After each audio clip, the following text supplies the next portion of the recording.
Oscuridad total. No puedes mover los brazos. No puedes mover los dedos. La nieve se ha compactado tanto alrededor de tu pecho que no puedes expandir el pecho para respirar ni una sola vez. Pero estás completamente consciente. Tu mente está funcionando perfectamente. Puedes pensar, puedes sentir todo. Sabes exactamente lo que le está pasando a tu cuerpo y exactamente cómo termina. Simplemente eres completamente incapaz de detenerlo. Un hombre en este video de alguna manera sobrevivió a todo eso.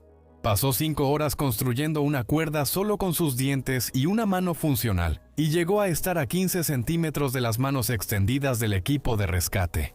Y algo tan pequeño, tan tonto, tan completamente solucionable, lo detuvo por completo.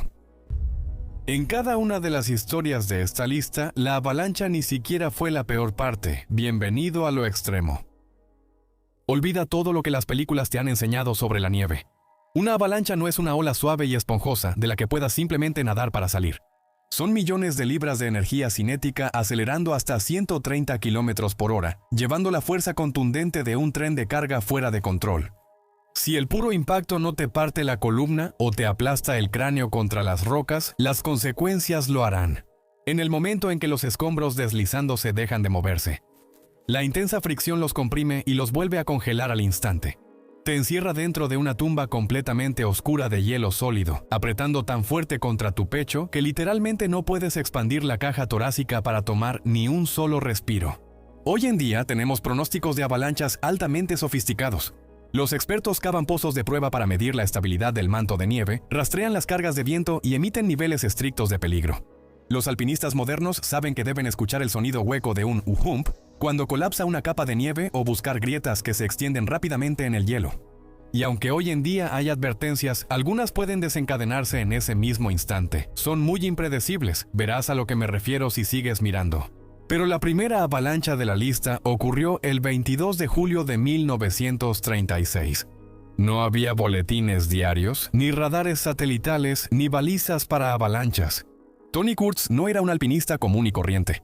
A los 23 años ya era uno de los alpinistas más talentosos de Alemania, en una época en la que el montañismo estaba impulsado por un intenso orgullo nacional. ¿Puedes imaginar mirar hacia arriba y ver una pared vertical de 1800 metros de hielo negro y piedra caliza? Un lugar tan mortal que literalmente fue apodado el Muro de la Muerte. ¿Y decidir que quieres ser el primero en conquistarlo? Eso es exactamente lo que Ton y su compañero alemán de escalada, Andurl Hinterstoiser, decidieron hacer en la cara norte del Eiger, en los Alpes suizos, allá por 1936. Y no estaban solos. Mientras estaban en la montaña, los dos alemanes unieron fuerzas con 2 escaladores austriacos de élite, Willy Angerer y Eddie Rainer. Dejando a un lado sus rivalidades nacionales, estos 4 hombres se encordaron para enfrentar la pared asesina como un solo equipo. En su defensa, los 4 eran escaladores excepcionales, y su progreso inicial en la pared mostró exactamente por qué creían que podían lograrlo. Al principio, Andrel resolvió un problema clave al que nadie tenía respuesta. Verás, escalar una montaña como el Eiger no es una línea recta hacia la cima. Tienes que seguir los caminos naturales, las grietas y las repisas, y el camino que habían estado siguiendo hasta la parte baja de la montaña de repente llegó a un callejón sin salida. Encima solo había roca lisa y saliente que era completamente imposible de escalar. La única manera de continuar su viaje hacia la cima era llegar a una enorme pendiente escalable, llamada el primer campo de hielo. Pero ese camino no estaba directamente encima de ellos, estaba muy a un lado. Y justo entre ellos y ese siguiente camino había una losa de piedra caliza helada y vertical que nadie sabía cómo cruzar. No tenía asideros ni lugares donde poner los pies. Si intentabas pisarla, simplemente te resbalabas de la roca y caías miles de pies. Pero Andrel encontró una laguna.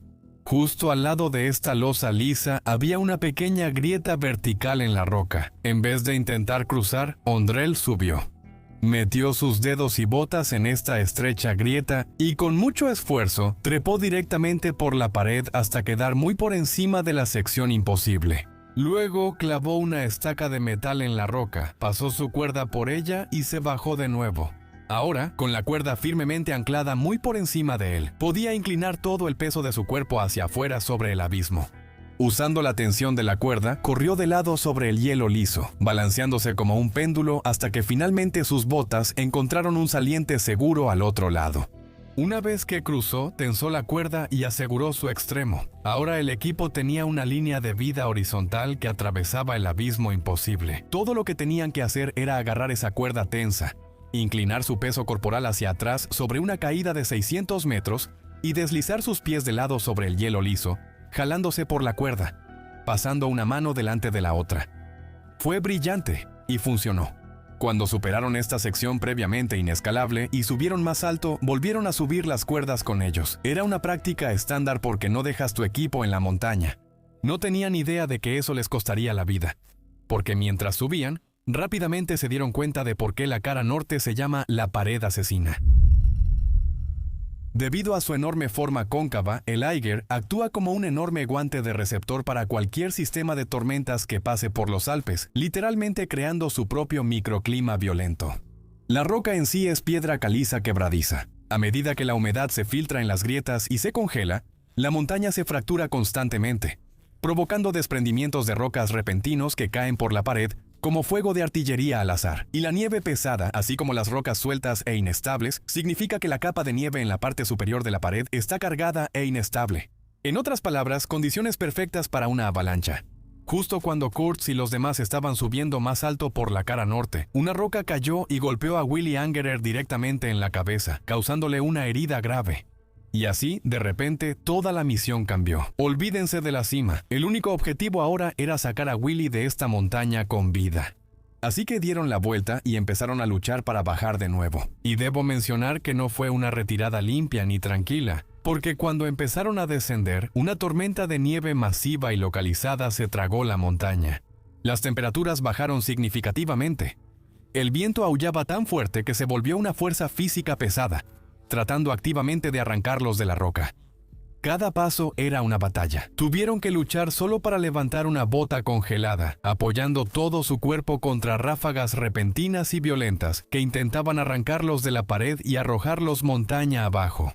Y tuvieron que hacer esto una y otra vez, todo mientras intentaban apoyar a Willy, cuya lesión en la cabeza lo debilitaba cada minuto más.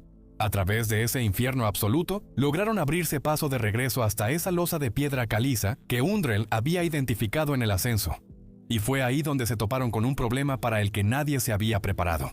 Verás, la única razón por la que pudieron cruzar esa travesía en primer lugar fue por una cuerda fija. Les daba algo de qué sujetarse, algo que soportara su peso de lado mientras cruzaban el hielo. Si quitas la cuerda, no puedes simplemente caminar de regreso por una pared casi vertical de hielo, sin nada de qué agarrarte. No funciona así. Y esa cuerda ya no estaba. De hecho, ellos mismos la recogieron. Puedes imaginarte estar parado en una pared congelada durante una ventisca que empeora cada minuto, mirando el único camino a casa y darte cuenta de que tú eres la razón por la que ya no está. Pero de alguna manera tenían que bajar. Así que Undrell intentó desesperadamente avanzar poco a poco.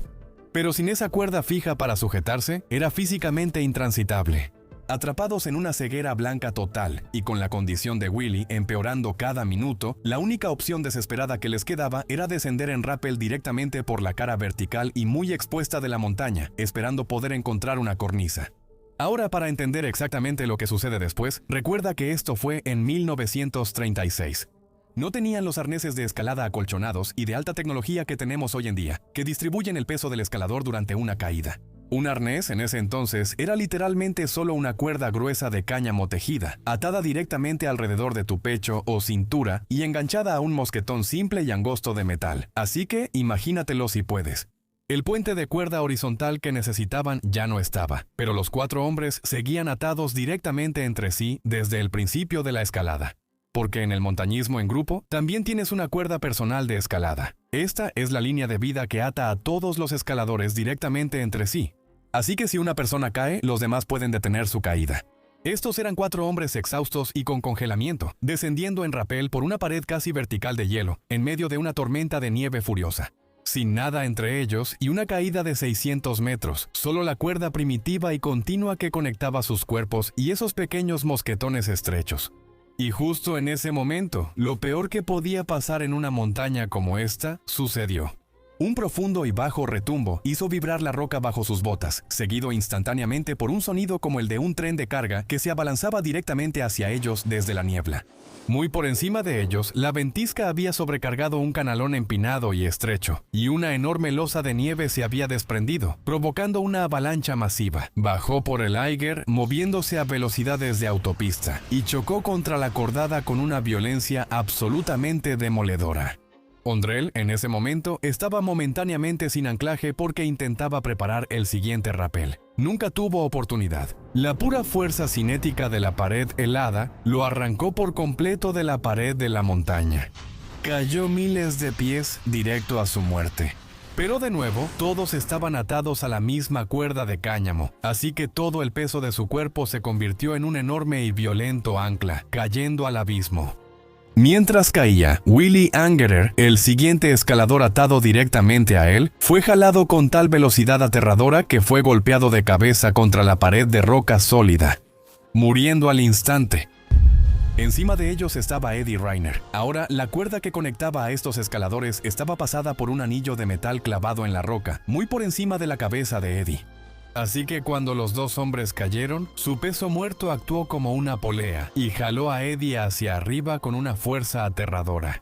Su cuerpo se estrelló directamente contra el anclaje de metal en la pared, y esa cuerda de cáñamo primitiva se apretó tan violentamente alrededor de su pecho, que instantáneamente aplastó su diafragma contra sus costillas.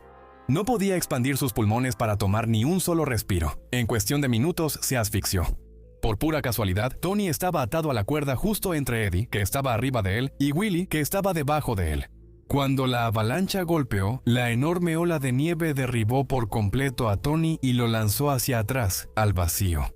Como fue lanzado hacia afuera, no se estrelló contra la piedra caliza sólida como Willy, y como no era el ancla superior que sostenía el peso de todo el equipo, su pecho no fue aplastado contra el pitón de metal como el de Eddie. En cambio, la cuerda simplemente se tensó y lo atrapó en el aire. Su posición específica en la cuerda le salvó la vida, al menos por ahora. En el lapso de solo unos segundos aterradores, el rugido atronador de la avalancha se desvaneció, dejando solo el aullido del viento de la ventisca, 3 hombres muertos y Tony. Estaba vivo, pero en un estado terrible, colgando a miles de pies de altura solo en un arnés de cuerda, con 3 compañeros muertos aún sujetos a la misma línea que él. A pesar de esto, Tony de alguna manera sobrevivió la noche. Para la mañana, un equipo de rescate ya se había movilizado. Y curiosamente, en realidad llegaron desde dentro de la montaña. Décadas antes, los suizos en realidad hicieron estallar un túnel para un tren turístico directamente a través de la roca sólida del Eiger. Incluso tallaron ventanas de observación directamente en la cara norte para que los pasajeros pudieran mirar con seguridad hacia la caída aterradora. El equipo de rescate subió la montaña en este tren, salió directamente por una de esas ventanas turísticas y pisó directamente la mortal cara norte.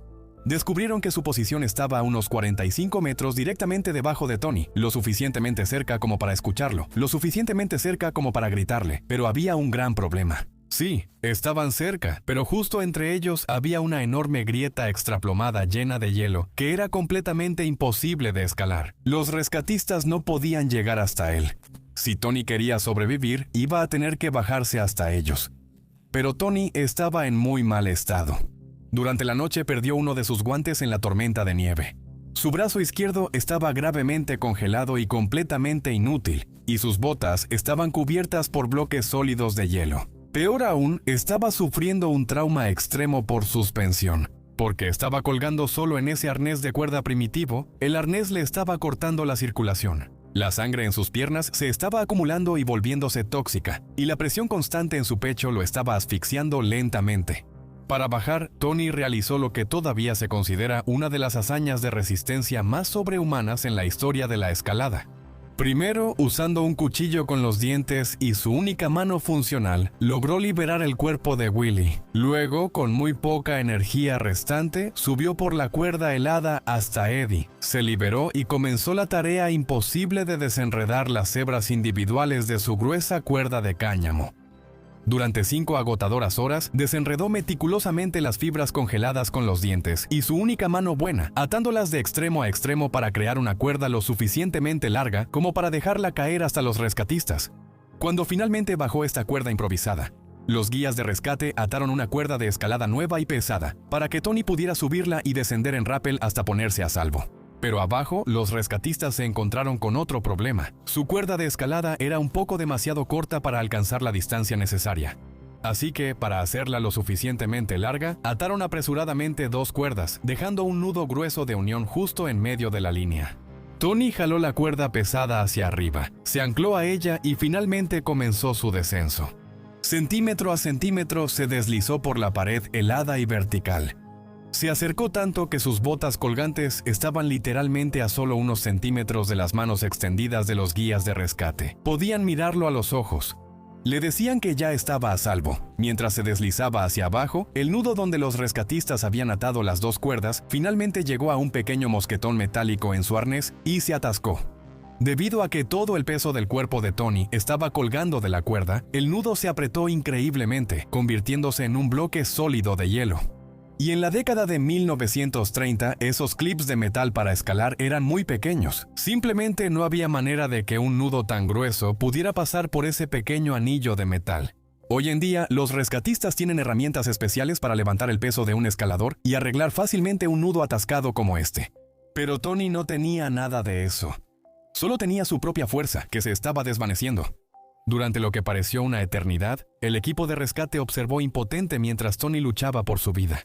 Usando sus dientes y su única mano que funcionaba, ensangrentada, intentó desesperadamente meter el nudo congelado por el clip de metal, pero fue completamente inútil.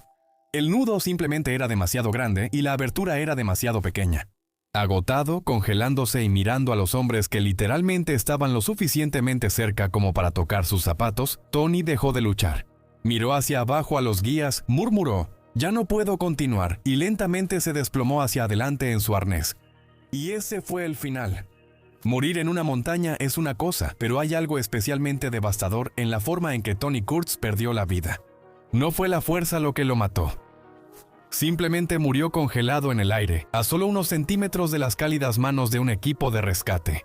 Tony sobrevivió al impacto inicial de esa avalancha, pero fue esa enorme ola de nieve la que acabó con su equipo, y en última instancia selló su destino. Lo aterrador de las avalanchas es que no les importa de qué época seas, ni qué tan increíblemente talentoso seas. Porque si estabas por ahí a finales de los años 80 y te importaba el snowboard, Craig Kelly es definitivamente un nombre del que no podías dejar de escuchar. Craig era la cara del deporte. Con 4 campeonatos mundiales de snowboard y 3 títulos del US Open, ganó todo lo posible. En una época en la que los centros de esquí literalmente prohibían a los snowboarders en sus pistas y trataban el deporte como un problema que debía evitarse, Craig Kelly estaba ganando todas las competencias que existían y lo hacía con un estilo del que era muy difícil apartar la vista. Luego, en el punto más alto de su carrera, se alejó por completo de la competencia. Se dedicó al snowboard fuera de pista y se convirtió en el primer snowboarder aceptado en el programa de certificación de guías de montaña de Canadá, el mismo programa que forma a los guías alpinos más completos técnicamente del continente. Para enero de 2003, Kelly tenía 36 años y casi había terminado esa certificación. Todo lo que necesitaba ahora era registrar unas cuantas horas prácticas más en el campo bajo la supervisión de un guía maestro. Así que en enero de 2003 eligió hacer su internado bajo la supervisión del respetado guía suizo Rudi Beglinier.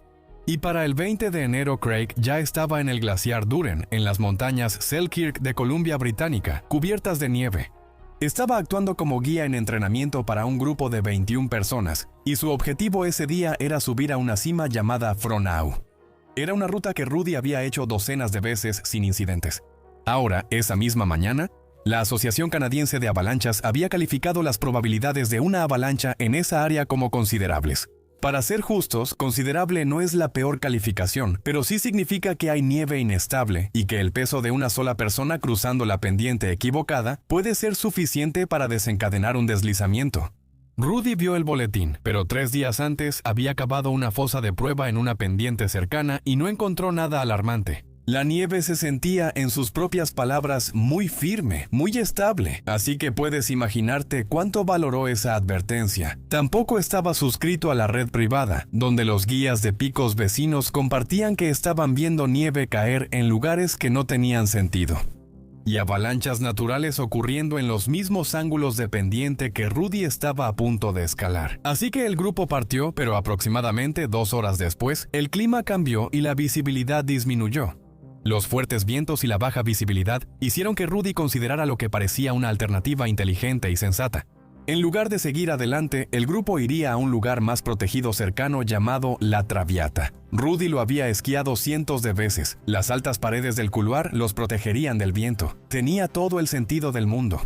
Pero cuando se acercaron a La Traviata, caminaron directamente hacia un campo de escombros de una avalancha reciente que cruzaba justo su camino.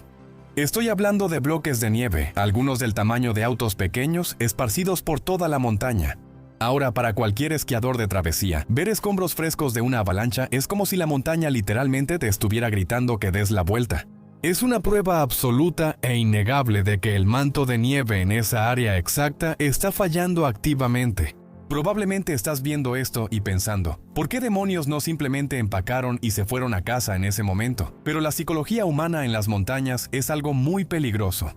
Cuando sigues a un guía principal que ha esquiado exactamente por este canal cientos de veces, confías en él completamente.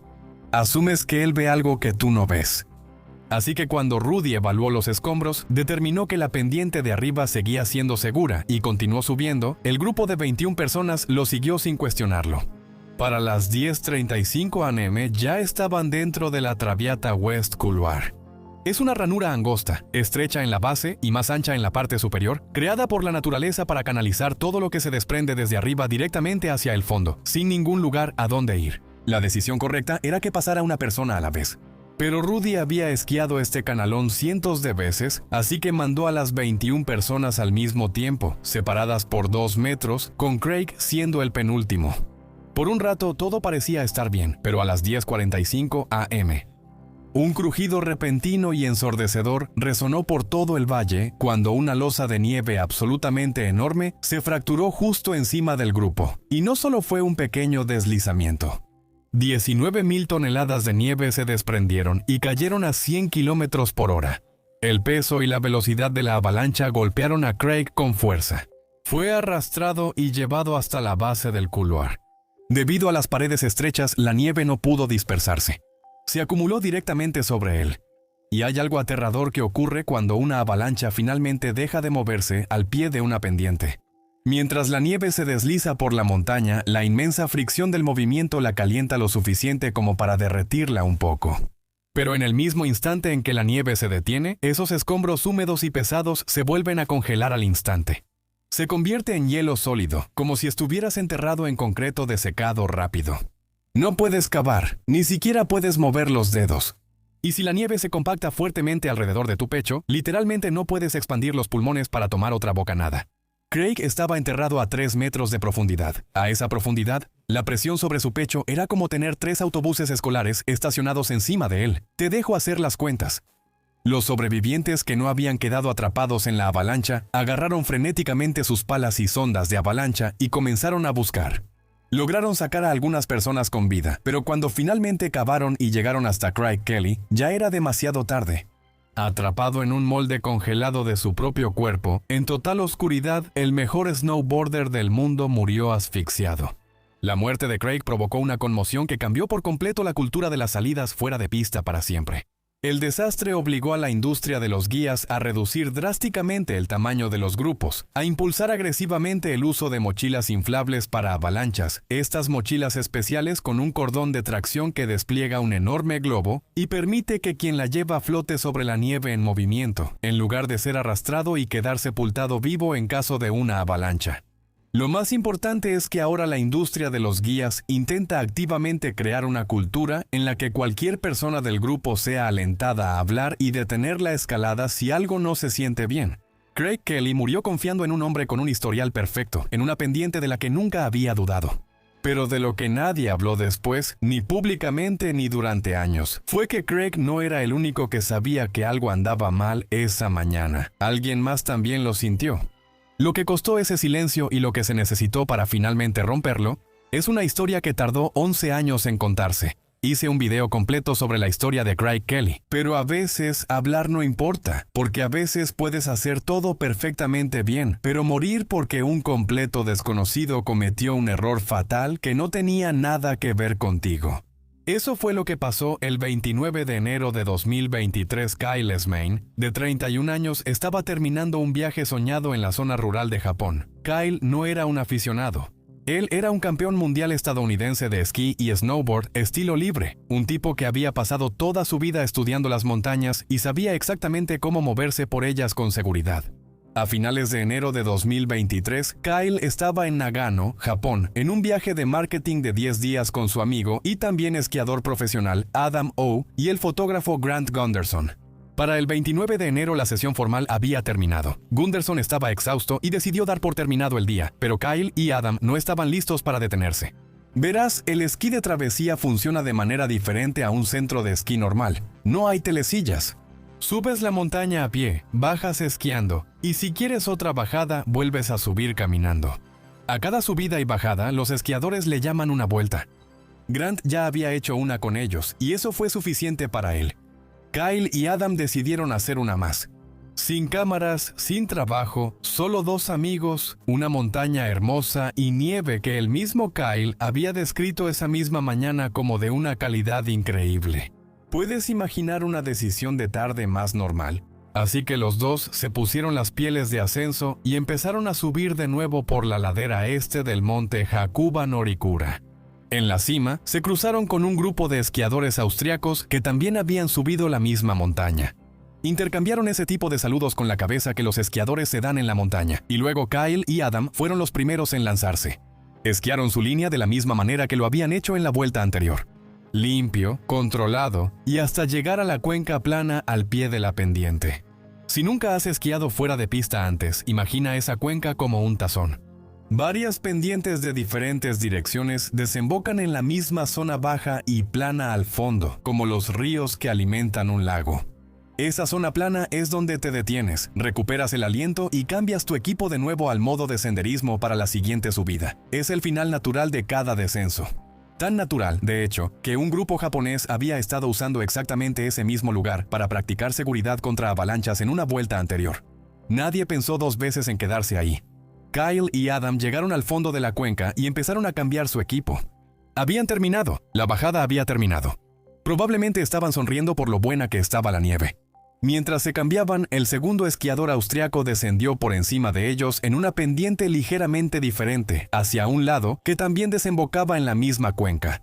El esquiador austriaco no estaba haciendo nada malo. Después de todo, él estaba en su propia pendiente. Pero aquí hay algo que la mayoría de la gente no sabe sobre la nieve inestable. Cuando el manto de nieve en una montaña es débil, todo es esencialmente una sola gran capa conectada que se encuentra sobre la pendiente. Piénsalo como un mantel extendido sobre una mesa. Si empujas una esquina, todo el mantel se mueve. Así que cuando el esquiador austriaco presionó su esquina, su peso viajó a través de esa capa conectada de nieve, encontró el punto más débil, que resultó ser la pendiente justo encima de la cuenca donde estaban parados Kyle y Adam, y la colapsó. Abajo, Kyle y Adam escucharon el estruendoso crujido. Miraron hacia arriba y vieron millones de libras de nieve colapsando de golpe, bajando por la ladera de la montaña como una ola gigante directamente hacia ellos. Se dieron la vuelta e intentaron correr, pero no puedes escapar de una fuerza de la naturaleza. Y este es un hecho aterrador sobre las grandes avalanchas que la mayoría de la gente no conoce.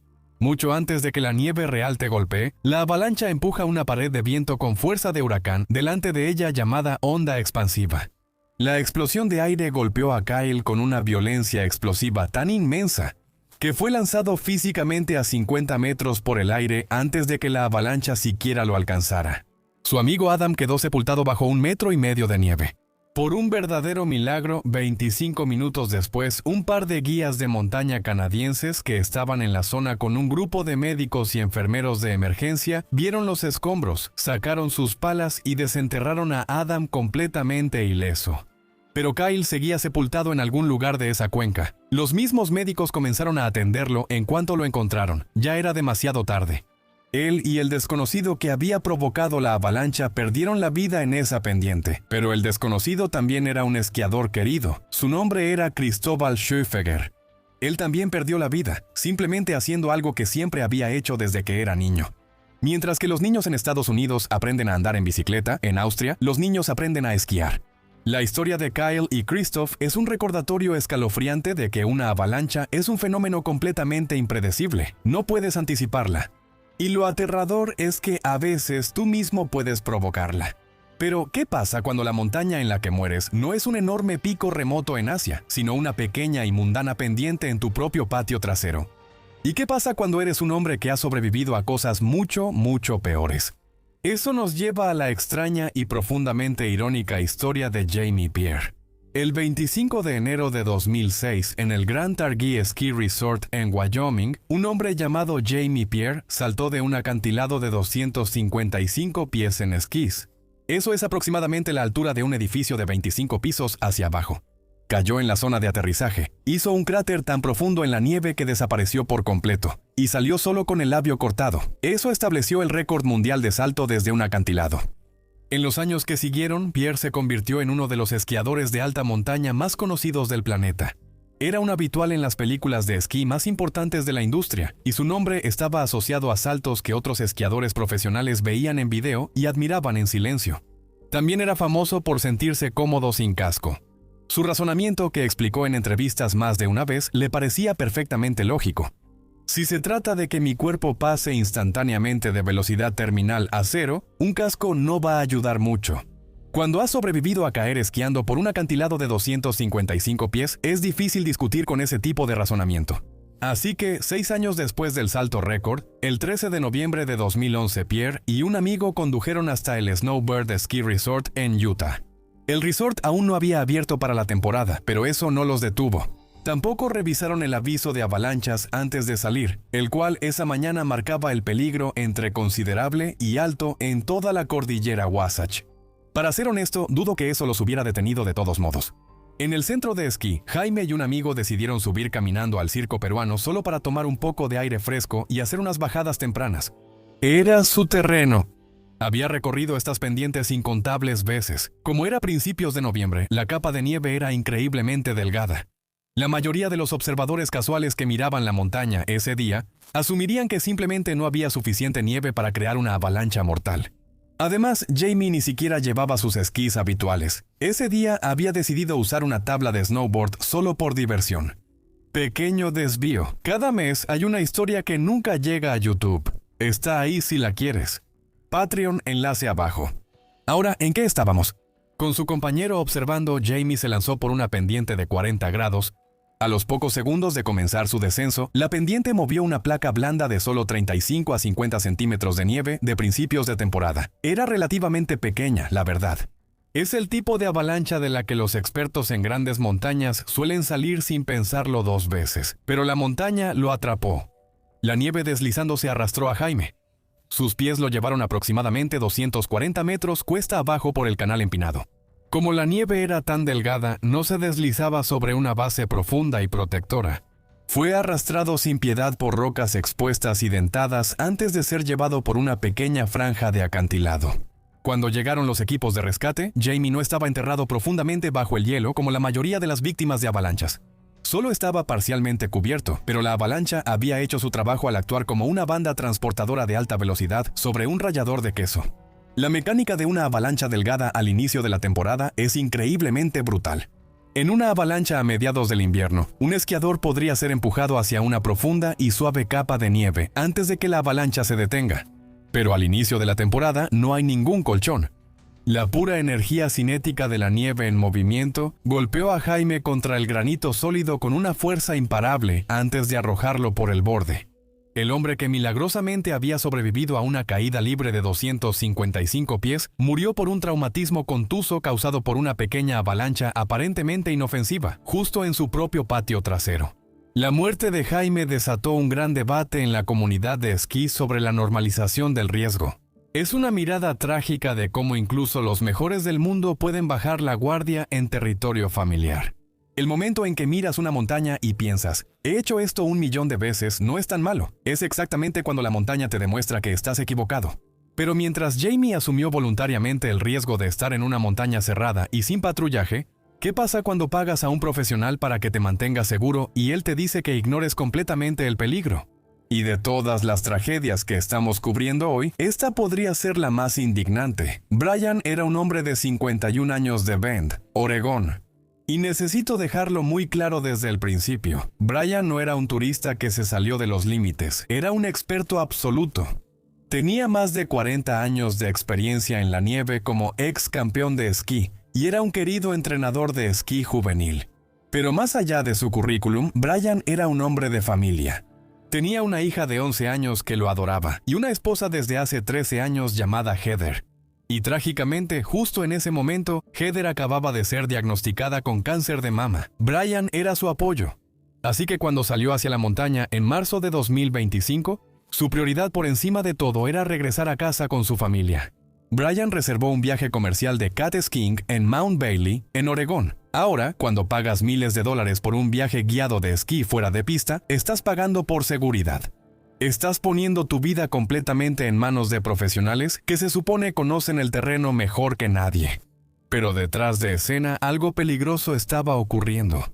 Durante años, el resort que operaba en el Monte Bailey utilizó guías locales que conocían cada centímetro de esa montaña en específico. Pero recientemente cambiaron a un modelo de contratación, trayendo a una empresa externa con sede en California para dirigir los recorridos. De hecho, un ex guía local había advertido explícitamente a la administración sobre esto. Les dijo que los nuevos guías de California tenían poca o ninguna experiencia en el Monte Bailey y no entendían sus peligros específicos y localizados. Fue completamente ignorado. Avancemos hasta la mañana del 13 de marzo de 2025. El clima era una pesadilla. La montaña acababa de ser azotada por lluvia helada, fuertes nevadas y vientos intensos. La receta exacta para un manto de nieve increíblemente inestable. El pronóstico oficial regional de avalanchas esa mañana advirtió sobre condiciones de riesgo elevado y sumamente peligrosas. Si tú o yo viéramos ese pronóstico, probablemente nos quedaríamos adentro, pero supuestamente los guías hicieron lo impensable. Supuestamente les dijeron a los huéspedes que pagaron que ignoraran por completo el informe oficial de avalanchas. Afirmaron que el pronóstico no era relevante para el Monte Bailey y aseguraron a todos que ellos eran los expertos locales que los mantendrían a salvo. Confiar en un guía que te dice que ignores una advertencia meteorológica evidente es una apuesta aterradora. Pero cuando estás parado en la nieve mirando a alguien con un uniforme oficial, la psicología humana toma el control. Confías en ellos. Para las 3:45 de la tarde el grupo estaba exhausto. Estaban formándose para una de las últimas bajadas del día. Una sección empinada y muy cargada conocida como la pared norte del Monte Bailey. Estaba nevando y la visibilidad era mala, pero el plan era sencillo. Los guías bajaron primero para marcar el camino. Luego se les indicó a los invitados que bajaran uno por uno, separados por intervalos exactos de 1 minuto. Brian fue el quinto invitado en bajar. Se impulsó navegando por la nieve profunda y suave. Pero 1 minuto después, cuando el sexto invitado bajó detrás de él, el peso de los esquiadores finalmente rompió el sobrecargado manto de nieve. Una avalancha masiva se desencadenó desde arriba, bajó por el canal empinado acelerando a velocidades de autopista y tomó a Brian completamente por sorpresa. Fue arrastrado violentamente y sumergido bajo la aplastante ola blanca. Cuando la avalancha finalmente se detuvo, la nieve se volvió a congelar instantáneamente en ese aterrador hielo parecido al concreto. Brian estaba enterrado profundamente, de cabeza, completamente incapaz de moverse o respirar. El resto del grupo salió desesperadamente al campo de escombros con sus palas. Les tomó 10 minutos agonizantes de excavación frenética para finalmente sacarlo. Y por un auténtico golpe de suerte, 2 de los otros huéspedes en este viaje resultaron ser enfermeras. Inmediatamente comenzaron las medidas para salvarle la vida, y de manera increíble, Brian mostró signos de vida cuando lo sacaron del hielo. Seguía luchando por su vida, pero aquí es donde la supuesta negligencia grave se vuelve casi insoportable. Las enfermeras necesitaban desesperadamente un desfibrilador para estabilizar su corazón, pero cuando miraron a los guías, se dieron cuenta de la aterradora verdad. Los guías habían venido completamente desprevenidos. No tenían un desfibrilador externo automático en su equipo de emergencia. Sin el equipo médico adecuado, esas 2 enfermeras solo podían hacer lo que estaba a su alcance. Rodeado por las personas que recibían un salario para mantenerlo a salvo, Brian se asfixió y falleció ahí mismo sobre la nieve, dejando a su hija de 11 años y a su esposa para que lucharan solas en su batalla. Su familia posteriormente presentó una demanda por muerte injusta de $14.5 millones, argumentando que esto fue una negligencia grave. Hasta el día de hoy, el caso no ha ido a juicio y no se han presentado cargos penales. La familia de Brian todavía está esperando respuestas, la sala del tribunal, un veredicto, alguna forma de rendición de cuentas.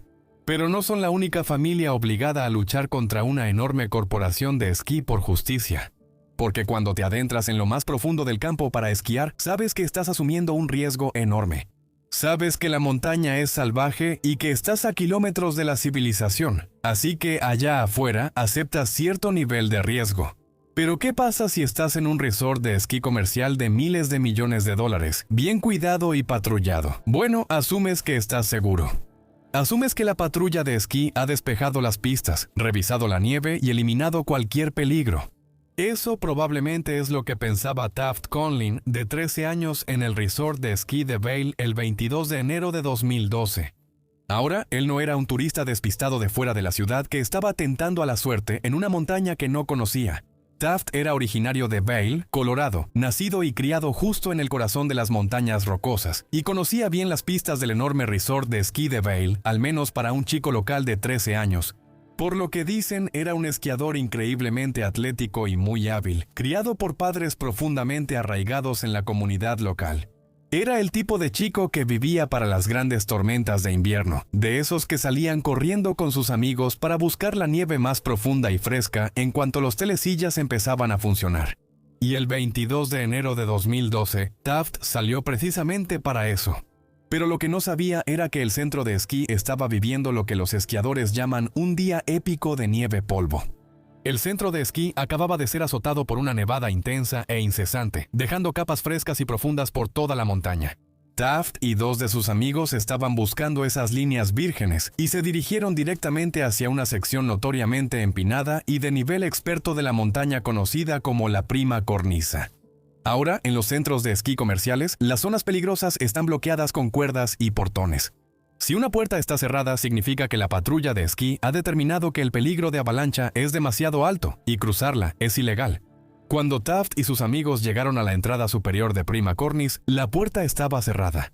Pero lo que pasa con bajadas empinadas como esta es que son enormes y a menudo tienen varias formas de entrar. Piénsalo como un pasillo inclinado y empinado con dos puertas, una en la parte más alta y otra a la mitad.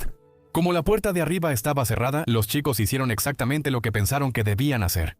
Siguieron las reglas, esquiaron más abajo en la montaña y llegaron a la entrada inferior de la misma pista, y esa puerta de abajo estaba completamente abierta.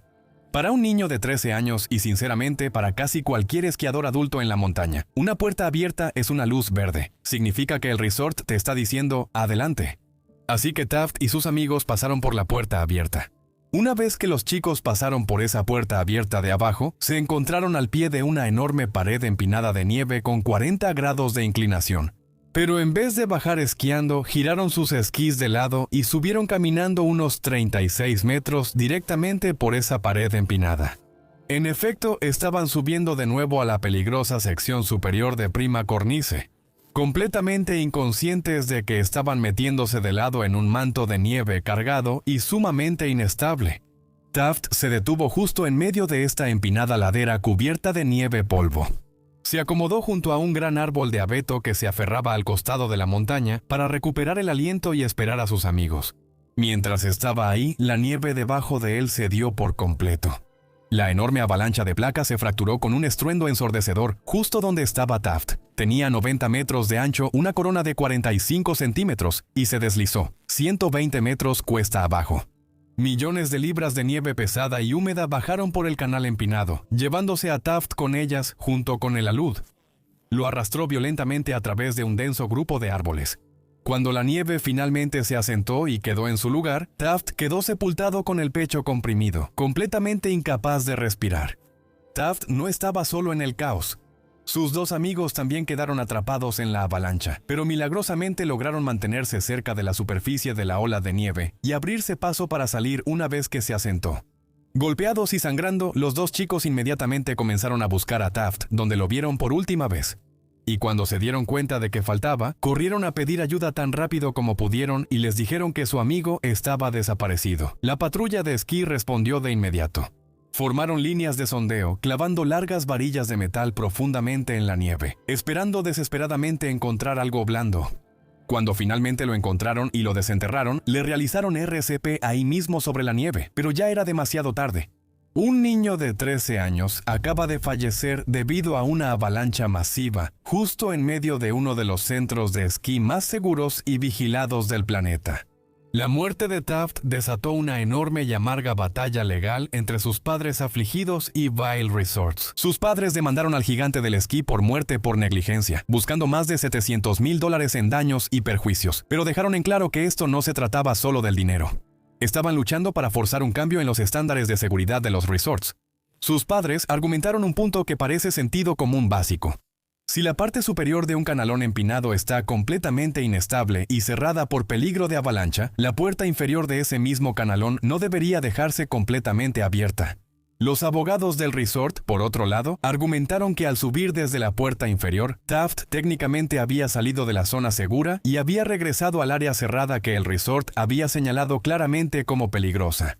En 2018, un jurado finalmente se puso del lado del resort de esquí, dictaminando que no eran legalmente responsables de su muerte. Los padres de Taft se negaron a rendirse, apelaron el veredicto del jurado, llevando la pelea a los tribunales superiores durante años, con la esperanza desesperada de revocar la decisión. La batalla legal llegó hasta la cima de la cadena judicial hasta que alcanzó la Corte Suprema de Colorado. Pero en agosto de 2021, el tribunal más alto del estado rechazó oficialmente escuchar la apelación. Así que el fallo original, que eximía a Vail Resorts de responsabilidad, se mantuvo. Ya sea que estés de acuerdo con los tribunales o con los padres, la muerte de Taft Conlin es un recordatorio aterrador de que la naturaleza no se preocupa por dónde se trazan los límites del resort. No le importa si estás a kilómetros dentro del campo o a solo unos cientos de metros de un puesto de chocolate caliente. Cuando la nieve decide moverse, absolutamente nada puede detenerla. Taft Conlin pensó que estaba haciendo todo bien. Se mantuvo dentro de los límites, pasó por una puerta abierta y confió en la seguridad del resort. Y aún así, le costó la vida. Ahora, imagina lo que le pasa a la persona que ignora todas las advertencias, se salta todas las revisiones de seguridad y aún así se lanza directo a la montaña más letal del planeta, porque esa persona existe. Y lo que Annapurna les hizo se te quedará grabado. Mira el siguiente video.